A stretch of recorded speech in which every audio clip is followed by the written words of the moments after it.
Hi guys, today's video is an open letter to my ex. So before I get into that, I made a video talking about why I want to do open letters in the first place, and I'll put a link to that video in the description below. But for today's letter, like I said, is an open letter to my ex. I dated him for about 5 years, and the relationship didn't end well, to say the very least. So for about a year, I went back and forth trying to decide whether or not I wanted to try to get closure for it. I didn't know if he was even interested in hearing from me, or if sending him a letter at all would do him any good. Because I didn't want to be too selfish and just focus on what I wanted for myself. I didn't want to cause any more harm to him, essentially. But after I decided to write open letters and I came up with the list of the people who I wanted to write an open letter to, it was just almost impossible for me to not include him on that list. But before I read the letter, I would first like to introduce myself. My name is Janellys. I created this YouTube channel to share my personal journey towards trauma healing in a completely transparent way. It is my goal with this channel to enable myself and others to live a life filled with joy, trust, and fulfillment. If you would like to join me with this goal, please subscribe to my channel.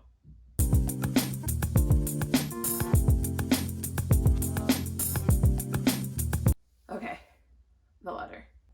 I'm so sorry for all the ways I've hurt you and all the pain I caused. I didn't have your back as much as I should have, not even close. For instance, I really fucked up on how I treated you during the 2016 elections. You're the least prejudiced person I have ever known. I shouldn't have questioned that. You gave me no reason to. That's just one example. But I'm sorry for them all. Another big example is not listening to you sooner about insert name.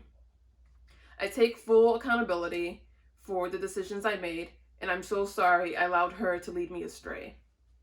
The name is of a toxic friend that I had at the time. I'm sorry I never fully gave us a fighting chance. I didn't realize it at the time, but I was always paranoid about you putting on an act. It was difficult for me to grasp how you could ever love me as much as you claimed. Ooh. I'm now in therapy, and it's becoming clear to me I didn't know how to accept love without having the instinct to run away from it. I should have leaned in more. I should have returned it better.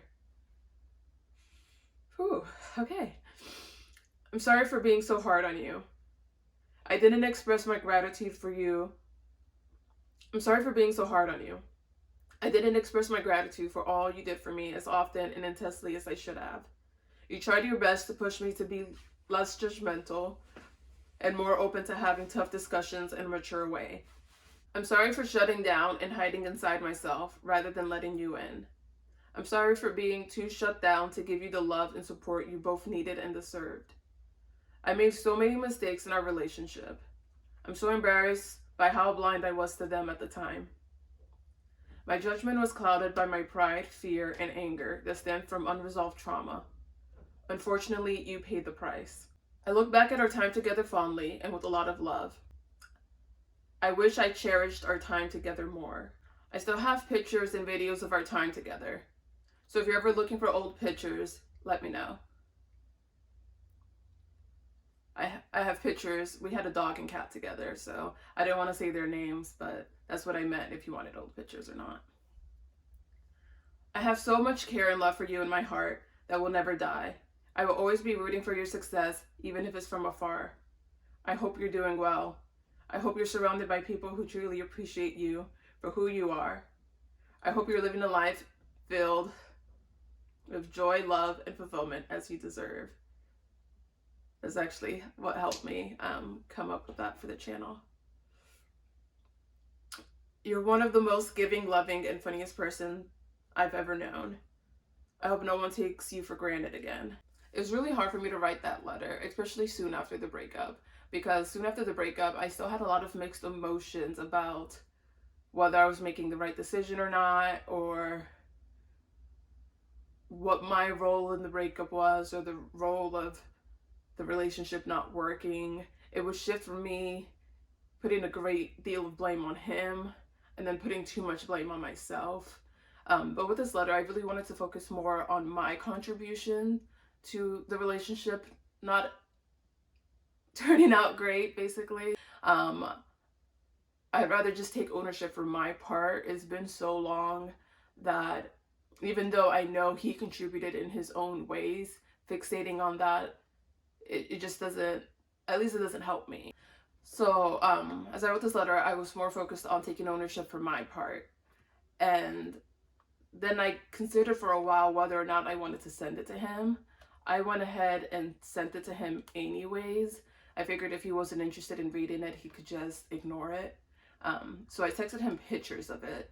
For some reason, I just felt a strong urge to send it to him that day, rather than mailing it to him and him getting it several days later. I'm not sure why I felt that way, but for whatever reason I did. And he actually didn't respond to the letter. And then a couple days later, I got a text message from the property management of the apartment that he lives at, because we lived together for a little bit. Well, we were living together when we broke up. So I texted him asking him about that, and he explained the situation to me. So he responded to that text. And then I saw him another time later because there was some complications with the dog that we had together. I might make a video about that some other time. But anyways, I saw him because I helped take our dog to his dog to the vet.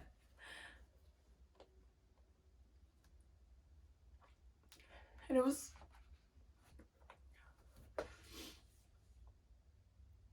a weird experience. And it was a weird experience seeing him, because he's someone that I shared my life with for 5 years, and it was just weird that it just felt like we were strangers. Like that comfortability that we had, that we built over 5 years, it was just completely gone. And we were just talking to each other like strangers, like we were making small talk. And that was really hard for me, because he was someone that I cared about for so long, and I still honestly do genuinely care about. So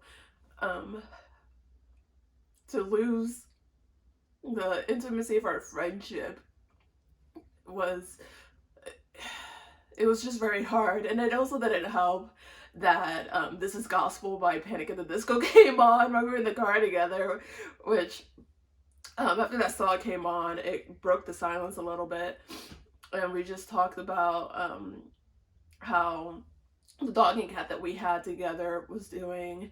And then my dog, I got her towards the end of our relationship, but we weren't living together at the time, was doing. And that was pretty much it. That's all we really talked about. And then when I dropped him off at his place, it was just such an awkward goodbye. And then he let me know that the dog that we had together would need like a checkup appointment in like 2 weeks, and asked if I'd be able to take them, and I said yes, and that should be happening in about a week. So I guess he'll reach out to me to let me know when that appointment is. But until then, it's just it was just a really weird experience.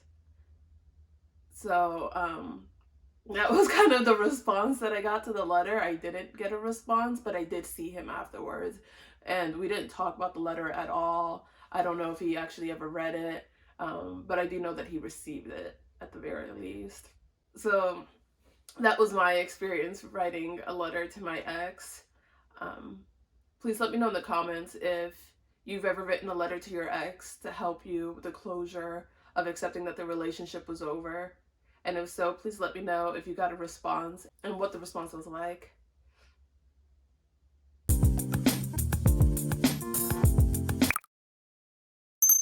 Thank you so much for watching my video. If you would like to further support my content, please go to patreon.com/yourfriendjanellys to become a member of my Patreon. As you may know, Patreon is a way for fans to support the content that they love on a monthly basis. Members of my Patreon enjoy the exclusive benefits of a chat community, live streams, and guaranteed access to me via direct messaging. By supporting my Patreon, you're allowing me to dedicate the time and effort necessary to create, edit, and upload new videos on a weekly basis. Thank you so much for your support, and I appreciate you all.